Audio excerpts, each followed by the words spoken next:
سب سے پہلے تو جو بلاول نے بات کی ہے وہ بڑی اہم ہے.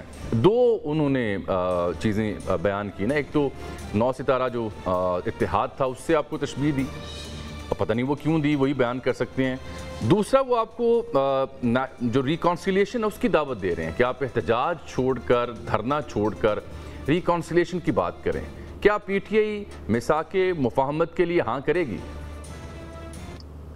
بہت شکریہ جامی صاحب. بسم اللہ الرحمن الرحیم. اللہم صلی وسلم مبارک علی سیدنا محمد وعلی آل محمد. سب سے پہلے آپ کی اجازت سے نوشکی میں جو ہوا ہے اس کی بھرپور مذمت کرتے ہیں. جو پاکستانیوں کو شہید کیا گیا ہے, جی میرا اس سے کوئی کام نہیں ہے. وہ پشتون تھے, پنجابی تھے, سندھی تھے, بلوچ تھے, مجھے یہ پتہ ہے وہ پاکستانی تھے, مزدور غریب. ان پہ حملہ پاکستان پہ حملہ ہے. بالکل ٹھیک ہے. تو حکومت سے پرزور استدعا ہے کہ ان لوگوں نے جو ظالم ہیں, جو دہشت گرد ہیں, ان کو قرار واقعی سزا دی جائے. اور اس کے لیے جتنی سپورٹ چاہیے تمام سیاسی جماعتیں حکومت کو اس میں سپورٹ کریں گی, لیکن اس میں فیصلہ کن اقدامات ہونے چاہیے. یہ بیچارے مزدور غریب لوگ جن کا گناہ یہ ہے کہ وہ محنت مزدوری کرتے ہیں, وہ حرام کا نہیں حلال کا کھاتے ہیں, اور اپنے رزق کی تلاش میں وہ گئے اور ان کو نہیں پتا تھا کہ اجل مطلق ان کا ادھر انتظار کر رہا ہے. بہرحال یہ ہم سب کی, میں سمجھتا ہوں کہ ہمارے پورے ملک کی ایک ناکامی ہے, ہمارے اداروں کی, سب کی, کہ ایک غریب اپنی مزدوری کے لیے جائے تو وہ بھی اپنی جان سے جا رہے ہیں. بہرحال ہم سب کی ہمدردیاں ان فیملیز کے ساتھ ہیں. لیکن بلاول صاحب نے دو نکات ریز کیے ہیں جامی صاحب, دونوں پہ میں آپ کو اپنی رائے دیتا ہوں. دیکھیے, جہاں تک یہ مفاہمت والی بات ہے, کون ہے جو پاکستان میں سیاسی جماعت کا کوئی بھی رکن یہ کہے گا کہ نہیں ہم بات کرنے کے لیے تیار نہیں ہیں. لیکن اگر بات کا مطلب یہ ہے جامی صاحب کہ جو ہو گیا ہے وہ اس پہ مٹی پاؤ, تو سر اس طرح تو نہیں ہوگا نا. یعنی کہ وہ جو انگریزی میں اس کو کہتے ہیں مٹی پاؤ کی انگریزی ہے موو آن. تو موو آن کا مطلب اگر یہ ہے کہ خان صاحب کی سزا ہو گئی ہے اور داندلی ہو گئی ہے, سب کچھ ہو گیا, لیکن موو آن نہیں, ایسے نہیں ہوگا. اگر آپ ریکنسیلیشن چاہتے ہیں تو پھر سچ بولنا پڑے گا. مینڈیٹ کی واپسی کیا اس میں ہوگی؟ کیا اسیران کے خلاف جو سیاسی قید ہے, جو پرزنر آف کاشس ہے خان صاحب اور ان کے تمام ہمارے ساتھی, ہماری لیڈرشپ, کیا ان کی کیسز واپس ہوں گے؟ what will be TORs of reconciliation؟ یہ بہت بڑا سوال ہے. دوسرا, جہاں تک پی این اے کی آپ نے بات کی ہے تو یہ پی این اے 2 کا بلاول, ہاں, تو بلاول صاحب تو خود اس فیملی سے تعلق رکھتے ہیں. میری ایک طرح سے ہمدردی بھی اس فیملی کے ساتھ ہے کہ ان کے نانا اور ان کی والدہ محترمہ دونوں جو ہے وہ ایک بہت ہی افسوسناک طریقے سے دنیا سے گئے. لیکن یہ تو اپنے اوپر انہوں نے چارج شیٹ لگا دی ہے کہ پی این اے 2 اگر کہہ رہے ہیں تو پی این اے 1 تو بھٹو صاحب کی داندلی کے خلاف, دیکھیں جو ان کی پھانسی تھی, جو ان کے ساتھ زیادتیاں ہوئی ہیں, وہ ایک علیحدہ چیپٹر ہے, اس پہ ہماری ہمدردیاں بھٹو صاحب کے ساتھ ہیں. لیکن جو دھاندلی ہوئی تھی اس زمانے میں, آج تاریخ اس بات کی شاہد ہے اور انڈیپینڈنٹ سورسز اس بات کو کلیم کرتے ہیں with proofs کہ بھٹو صاحب کے جو ساتھی تھے they played more loyal than the king and they all did it.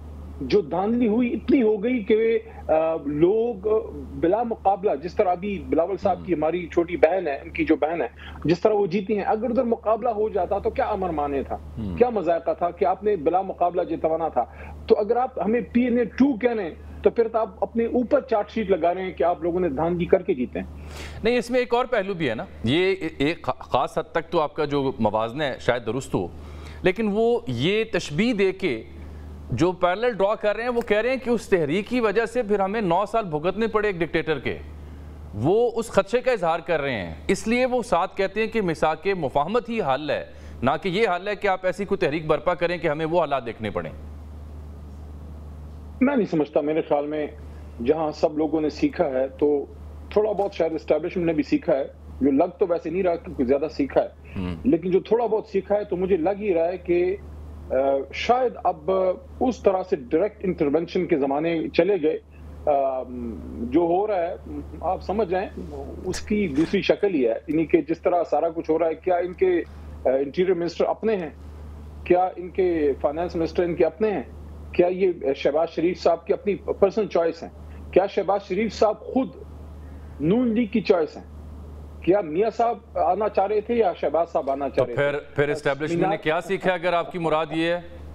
پھر کیا تھوڑا بہت سیکھا؟ دیکھیں وہ زمانے چلے گئے, ڈائریکٹ انٹرونشن کے زمانے چلے گئے. میرے خیال میں یہ جو بلاول صاحب کا خدشہ ہے وہ غلط ہے. اصل میں جو چیز ہے وہ یہ ہے, آپ علی محمد خان صاحب آپ یہ تو نہیں کہہ رہے کہ یہ نون لیگ کی اپنی حکومت نہیں ہے؟ دیکھیں اگر ان کی اپنی حکومت ہے تو اپنی مرضی کے لوگ لگائیں نا، پھر ہمت پیدا کریں. دیکھیں میں جو بات کر رہا ہوں اس کو پلیز میں سمجھانے کی شاید کوشش کامیاب نہیں ہو پا رہی کہ سیاسی جماعتوں کو یہ سیکھنا چاہیے کہ چور دروازے سے آنے کا راستہ جو ہے وہ جمہوریت کی بقا کا نہیں ہے. وہ جمہوریت کو ایک ایسے سلو برنر پہ رکھنے کا نام ہے جس میں آخر میں جمہوریت کی ایک طرح سے دیکھیں عوام کا اعتماد اگر اٹھ جائے نا تو اگر مارشل لا ہے یا نہیں ہے وہ ملک میں ایک طرح سے عوام اگر آپ کی جمہوریت کے ساتھ نہیں کھڑے آپ کیوں چور دروازوں سے آتے ہیں؟ جب آپ کہتے ہیں کہ ووٹ کو عزت دو، یا جو ڈیموکریسی کی بات جو بلاول صاحب کرتے تھے جب ان کی والدہ محترمہ شہید ہوئی، بلاول صاحب نے خود ہی بات کی تھی کہ جمہوریت بہترین انتقام ہے. تو کیا یہ انتقام وہ عوام سے لے رہے ہیں جس طریقے سے وہ آئے ہیں؟ لیکن اس میں صدر آصف علی زرداری صاحب نے بلاول کی بات کے بعد جب سپیچ کی جو آپ بات اٹھا رہے ہیں نا، اس کا انہوں نے جواب یہ دیا کہ یہ کبھی وڈرا کرنا پڑتا ہے، کبھی آگے موو آن کرنا پڑتا ہے، کبھی پیچھے ہٹنا پڑتا ہے حالات و واقعات کو دیکھتے ہوئے. پیپلز پارٹی کی 40 سالہ جدوجہد کی انہوں نے مثال دی کہ ہم بھی کبھی وڈرا کرتے ہیں اپنے موقف سے، سسٹم میں رہتے ہیں، نظام کا حصہ بنتے ہیں، آپس میں بات کرتے ہیں، پھر موو آن کرتے ہیں. ضروری نہیں کہ آپ ایک ہی جگہ پہ اڑے رہیں. اور اس میں انہوں نے کہا کہ عوام پستی ہے، عوام کا نقصان ہوتا ہے. ان کی منطق یہ تھی. دیکھیں وہ انگریزی میں کہتے ہیں جامی صاحب کہ it is always easy to be wiser in the hindsight. کہ جب سب کچھ ہو جائے نا تو پھر آپ پیچھے مڑ کے دیکھتے ہیں، آپ عقل والی اور حکمت والی باتیں کرنا بڑی آسان ہوتا ہے، لیکن in the heat of the moment آپ سے غلطیاں ہوتی ہیں.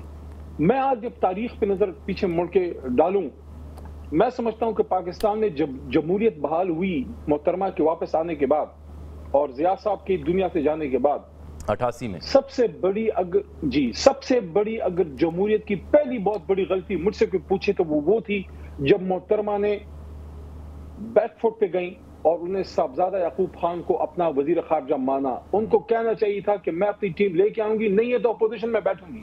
یہ غلطیاں سب نے کی ہیں، یہ محترمہ نے سب سے پہلے کی. اس کے بعد میاں صاحب نے جب کہا کہ میں ڈکٹیشن نہیں لوں گا، کیوں لی پھر ڈکٹیشن؟ اور میں سمجھتا ہوں کہ آج اگر ہم مڑ کے دیکھیں تو شاید علی محمد خان صاحب ویسے آنیسٹلی ویسے آپ کے دور میں بھی تو ایسی غلطیاں ہوئی تھیں. میں اسی طرف آ رہا تھا.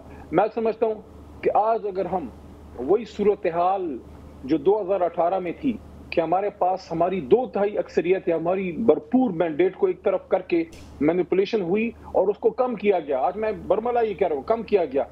میں سمجھتا ہوں آج اگر وہی سچویشن ریپیٹ ہو تو شاید ہمارے لیڈر عمران خان صاحب اپوزیشن میں پھر بیٹھنا وہ پسند فرمائیں، بجائے اس کے اس طرح کی حکومت بنائیں جس میں پھر آپ روز بلیک میل ہوں. یہ سیاسی جماعتیں سیکھ جائیں. دیکھیں ہر آدمی کا اپنا رول ہے. جو کانسٹیٹیوشن رول ہے اسٹیبلشمنٹ کا، ہماری پولیس کا، فوج کا، ایئر فورس کا، نیوی کا، جب تک وہ کانسٹیٹیوشن رول کے اندر ہوتے ہیں ہمارے سر کا تاج ہوتے ہیں. لیکن جب لائن کراس ہوتی ہے وہاں سے پھر اختلافات شروع ہوتے ہیں اور سول ملٹری یہ ایک عجب المیہ نہیں ہے. ویسے بات آپ اصولی طور پر ٹھیک کر رہے ہیں، لیکن یہ ایک عجب المیہ نہیں ہے کہ جب کوئی پارٹی حکومت میں ہوتی ہے تو یہ باتیں بھول جاتی ہیں اسے. اپوزیشن میں آتے ہیں، چاہے آپ ہوں چاہے نواز شریف صاحب ہوں، انہیں بھی ووٹ کو عزت دینے کا نام یاد آ جاتا ہے. آپ کو بھی یہ باتیں یاد آ جاتی ہیں.